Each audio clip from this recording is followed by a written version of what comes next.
ইউসুফ যদি বিকাল বেলা আমাদের সঙ্গে খেলাধুলা করে তাইলে ইউসুফের শরীর স্বাস্থ্য মন ভালো থাকবে।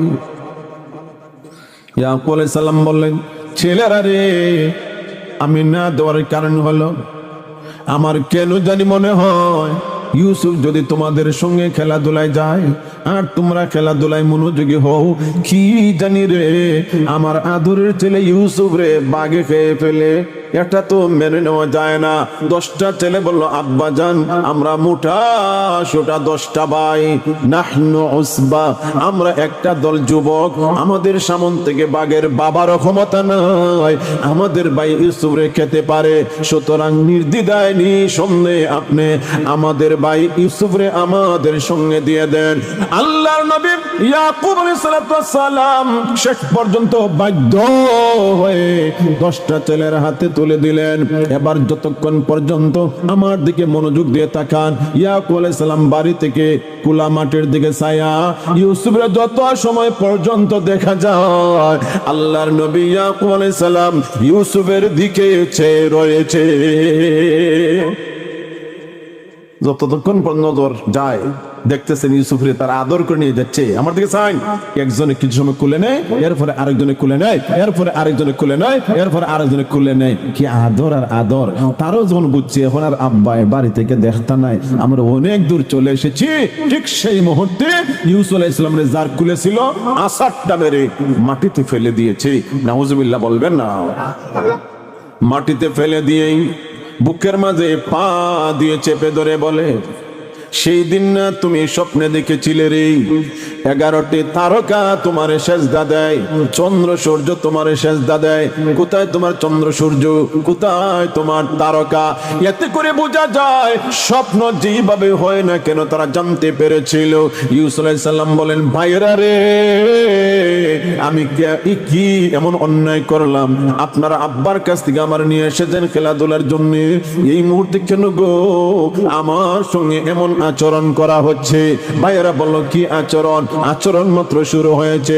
একজন বাধা দিয়ে বললাম, না না না, আমাদের সিদ্ধান্ত হলো আমরা তারে অন্ধকার মাঝে ফেলে দিব, তাকে প্রাণে মারার জন্য আমাদের কোনো সিদ্ধান্ত নেই। এই কথার উপর আবার সবাই ঐক্যবদ্ধ হয়ে ইউসুফরে যে মাত্র জামা খুলে এই কুয়ার নিচে ফেলে দিয়েছে। সাথে সাথে ইউসুফ আলাইহিস সালাম অল্পের জন্য পানিতে না পড়ে একটা পাথরকে ধরলেন। এই পাথরে অল্প সময়ের জন্য ইউসুফ আলাইহিস সালাম বসে গেলেন।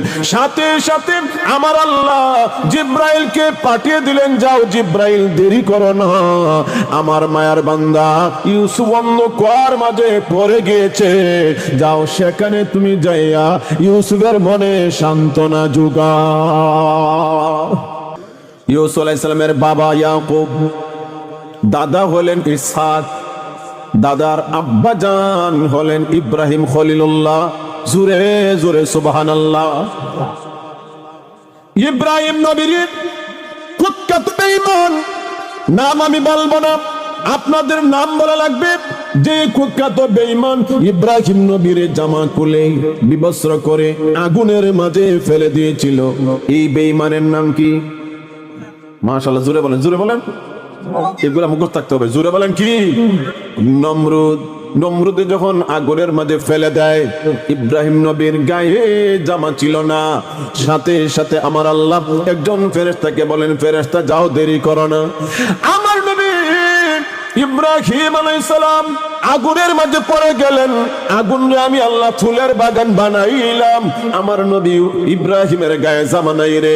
মেড ইন দুনিয়া, দুনিয়ার কোন জামা আমার নবী ইব্রাহিম রে আমি আল্লাহ পরাতে চাই না, যাও আমার ইব্রাহিমের জন্য জান্নাতি জামা নিয়ে হাজির হইয়া যাও।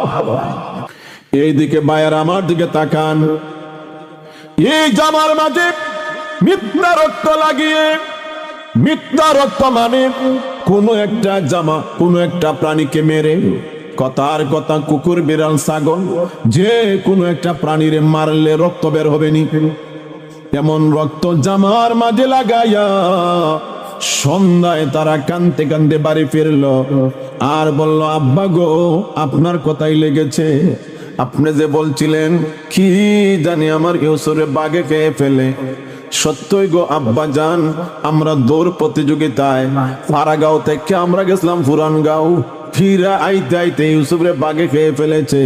আব্বা আপনার কথাই লেগেছে, আমি আপনাদের জিজ্ঞেস করি আসলে কি ইউসুফরে বাগে খেয়েছে?